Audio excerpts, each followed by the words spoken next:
So one of the things I think a lot of people misunderstand about Ukraine, especially if you're looking at the live map or other maps, is the fact that there's so much gray zone. Okay, what is a gray zone? It's no man's land. I mean, it's as simple as World War I, looking back at World War I.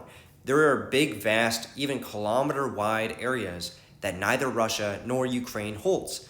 This is something that's very, very common, and that was most of our job when I was out there with the Special Forces group, was operating in these gray zones. It's areas where you don't know who's your friend, who's not. There's civilians in the area.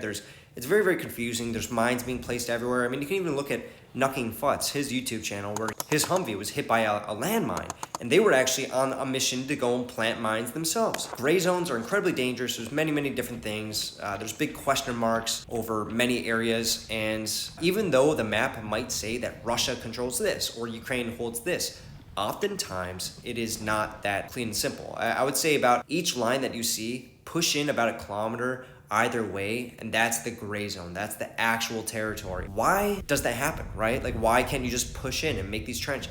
A lot of times it comes down to the logistics. Obviously, you can't just drive vehicles into a giant field that maybe is a little bit closer to the Russians, but you know, it comes down to tactical awareness, right? There's big tree lines, but these fields are 3 kilometers long. You don't want to make it in the middle of it because it's just dangerous to operate from and reinforce from or whatever it is. If you get locked down in artillery, you're just stuck there. That's the reason that there's gray zones. And when it comes to gray zones, one of the more interesting things, this is the reason that we did not wear yellow bands or blue bands or whatever it is at that month when we were operating. I think a lot of you may have noticed that. We didn't wear that much. We only wore that when we were doing like trench, like reinforcing a trench system or something like that. But if we were actually doing recon and operating the gray zone, everybody's an enemy. Everybody's a threat, and everybody, you have almost no idea of who is operating in that area, friendly or not. There was actually an occasion where we had friendly fire. I wasn't part of this, but this happened in a gray zone where you don't know who the hell is out there. The thing is, the yellow bands are just, it's screaming to anybody.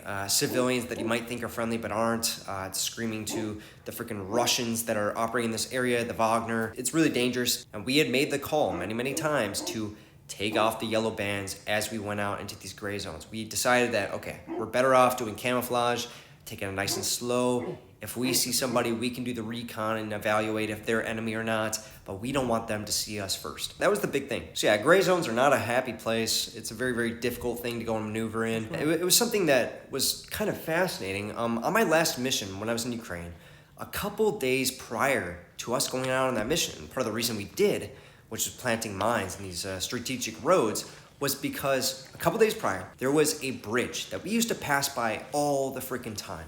And every time we passed by it, we would have our guns ready, pointing at the windows so we could shoot out the windows and shoot at anybody shooting at us. Because this would happen way in the past, because it's a gray zone, and sometimes the Russians and the Wagner that were operating in this area would set up machine guns next to this bridge and just fire at anybody who's coming across. Now, a couple days prior, this area, we would cross by this bridge pretty much every single day. We would cross by it. It was used immensely. The roads leading from the bridge were pocketed with mortar shells and everything, but besides that, there wasn't much small arms.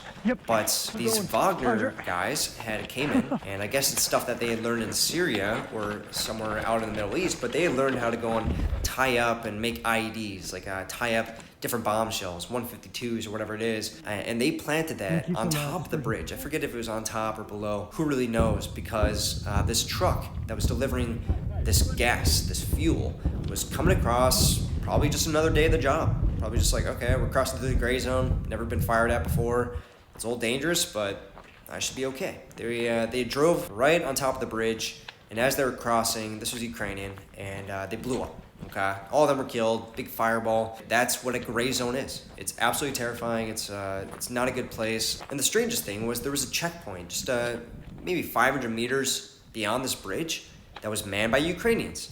It was manned by them almost 24/7. You know, maybe this happened at nighttime and they don't have night vision, whatever it was, but they weren't able to go and watch that bridge as 152s were being planted on it, an IED. Just want to go and mention that. Don't believe everything you see on the maps. They are oftentimes very, very wrong on both sides. So you actually have to go to that area to go and understand where the positions are and what the actual status of that area is. Anyway, I hope you enjoyed the video. I hope at the very least you learned something.